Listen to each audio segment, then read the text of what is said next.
আমাদের ভিতরেই তো একদল মানুষ আবার বাজারে গিয়া সাজদা দেয়, দেয় নাকি দেয় না? আমাদের এলাকায় তো এইসব নাই না। তো আমরা এলাকায় থাকলে আমরা বাড়ি নাগায় আমি টার পাইলাম না, আছে নিরালে আড়ালে আপনালে। এই যে আমরা এলাকা তো এটা আছে। আমি গেছিলাম সাতপুর, কি ফুল সাতপুর মাহফিলকে যখন জিজ্ঞেস ও নমুনা কি হজুর মাজারও সাজদা দেয়। তা আমি আরেকটু উত্তর দিকে আইয়া কুমিল্লার দক্ষিণ দেশে গেলাম, ও সাতপুর হুন্ডাইছে মাজারও সাজদা দেয়, তোমরা কি নমুনা হজুর ফির আর ফাও সাজদা দেয়। তা আমি আরেকটু এদিকে আইয়াছি গেলাম, তোমরা কি অবস্থা? কয় ফির আর ফাও সুমায়। ব্রাহ্মণবাড়ি এক জায়গা দিয়েছি গেলাম, তোমরা কি নমুনা? কয় ফিরের বুড়াঙ্গুল সুয়। গেছলাম সিটাগাং, কি গান সিটাগাং গিয়েছি গেলাম, তোমরা কি অবস্থা? কয় হুজুর আমরা এগুলো ফিরের গোসল করায়, এই গোসলের পানি মুরিদরা বোতলও বইরা বাইত নিয়ে খায়। গেছলাম কুড়িগ্রাম, কি গ্রাম? কুড়িগ্রাম গিয়া হুনি আমি বললাম আপনার কি অবস্থা? কয় হুজুর আমরা এগুলো বেরিয়ে ফিসাব পারিস, মহিলা ফিসাব। আমি মনে মনে যেই টেনশনে পড়ছিলাম, মনে করেন কেউ যদি মনটায় কয় ফিসাবের লোকে কুলাকুলি করাবো, মনে করেন নাউজুবিল্লাহ কইতেন না? আহারে মুসলমান রে, আহা মুসলমান, কি ধ্বংস আমাদের। চিন্তা করে দেখছে, ফিরের ফাও সাজদা দেয়, মাজারও সাজদা দেয়, ফিরের ফাও সুমায়, বুড়াঙ্গুল সোয়, গোসলের পানি খায়। একটা মানুষের গোসল করাইলে কত জায়গা বাইয়া পানি যায়। এসব জায়গা তো সকলের লগে আছে। এই জায়গাটি ভাইয়া এদিকে আমি মাইকেমন কইতাম ফারাম সব জায়গার না, এই এত জায়গা বাইয়া পানি যায়, সেই পানি বোতল বইটা নিয়ে খাওয়া। তোদের ভূমিকম্প দিয়ে হয়, আর ভূমিকম্প ঠেড়া ফইটা পড়ব, ভূমিকম্প। আল্লাহ দেখা হলো তোনারে খারাপ রাখছে রে, ঠিক কিনা কও? কথাই নেই। নাউজুবিল্লাহ বলো, জোরে বলো নাউজুবিল্লাহ।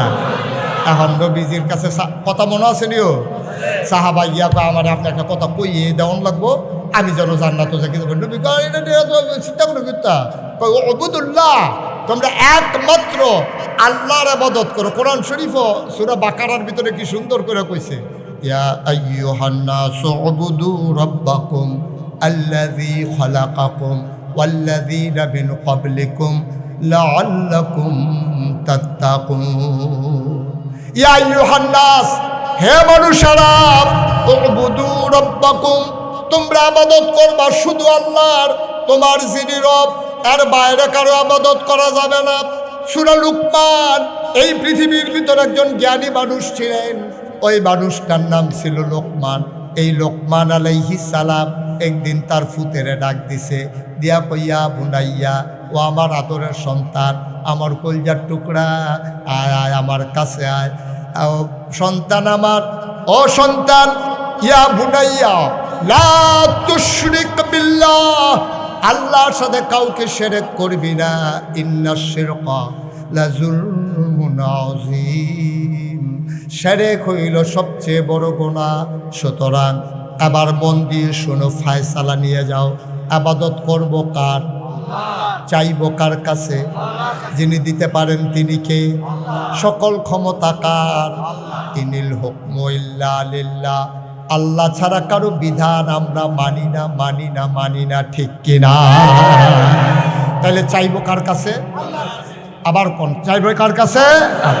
আল্লাহর কাছে চাইব। হ্যাঁ ও মুসলমান, আল্লাহ তাবারক ওয়া তাআলা প্রথমত নবীকে তৈরি করে নিলেন। আল্লাহ বললেন, ইয়া আইয়ুহান নবী ইত্তাকিল্লাহ, আপনি ভয় পাবেন শুধু আল্লাহরে।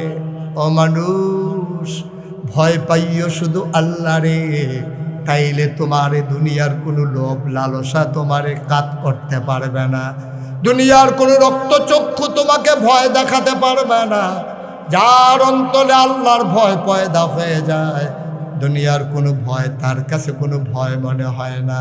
কোরআনুল কারীমে আল্লাহ কত সুন্দর করে কয়, ও নবী আপনি সব কিছু চিহ্নিত করে নেন। কুল ইন্না সালাতি ওয়া নুসুকি ওয়া মাহইয়ায়া ওয়া মামাতি লিল্লাহি রাব্বিল আলামিন। ও নবী আপনি যদি পারফেক্ট না হন, আপনি যদি নিজে তৈরি না হন, তেমনি একদল মানুষকে আপনি রাস্তা দেখাবেন। আপনি সব কিছু একদিকে পেছনে ফালাইয়া আপনি ঘোষণা দিয়ে দেন, আমার নামাজ, আমার কোরবানি, আমার জীবন, আমার মরণ কেবলমাত্র শুধুমাত্র একমাত্র লিল্লাহি রাব্বিল আলামিন, শুধুমাত্র কেবলমাত্র ওই আল্লাহ রাব্বুল আলামিনের জন্যে, ঠিক কিনা? সব আমাদের শুধু আল্লাহর জন্যে, এর বাইরে আমাদের কিছু নেই। বন্ধুগণ, শুরুতেই বলছিলাম যত আয়োজন, এই যে ব্যবস্থাপনা, এই যে আয়োজন, এই যে মুসলমানিত্ব, এই মসজিদ, এই খুতবা, এই আলোচনা, এই নামাজ, এই রোজা, এই কোরবানি, এই হজ, এই যাকাত, সব কিছুর একটাই উদ্দেশ্য, এই দুনিয়ার সফর শেষ করে আমরা যখন কবরে শুয়ে যাব, সবাই দেখুক মাটির কবর, আমরা যেন কবরে গিয়ে দেখি মাটির কবর মাটি নাই, মাটির কবর জান্নাতের টুকরা হয়ে গেছে, ঠিক কিনা কও? এটাই আমাদের চাওয়া। আবু আইয়ুব আনসারী রাদিয়াল্লাহু তাআলা আনহু, নবীর একজন বড় সাহাবা, তিনি বলেন, আমরা সবাই নবীকে নিয়ে বসেছিলাম।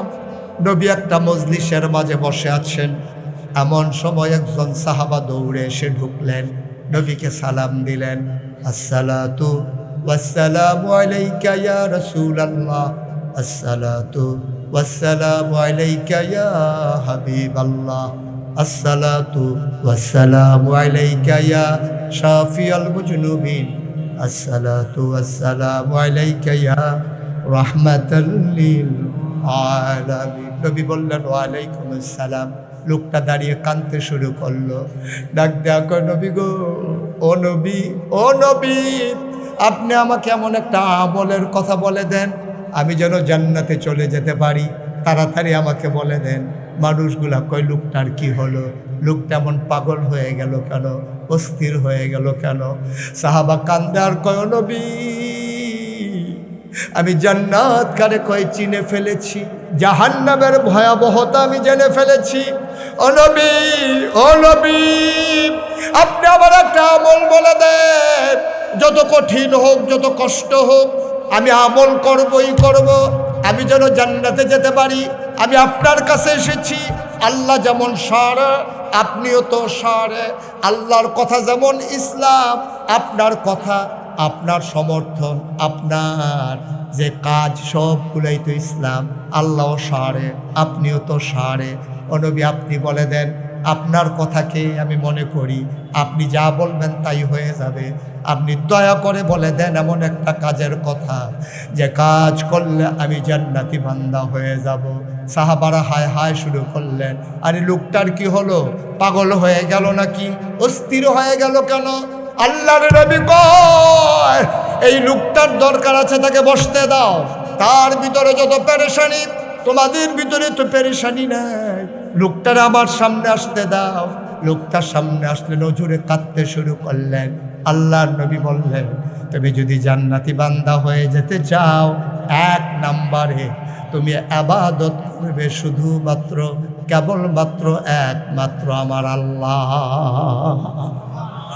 আচ্ছা, এটা কেন বললেন? তাইলে বুঝা গেল আল্লাহ ছাড়াও কারো কারো ইবাদত করা যায়, নাহলে তো এটা বলতেন না যে তুমি ইবাদত করবা শুধু আল্লাহ। এই কথার দ্বারা প্রমাণ হয় আল্লাহ ছাড়াও মানুষ অন্য কারো ইবাদত করে, করে নাকি করে না? এই যে আমাদের এখানে হাজারো জনতা, এর মাঝ থেকেই কেউ না কেউ, বুঝে হোক না বুঝে হোক, এখন হোক আর আগে হোক,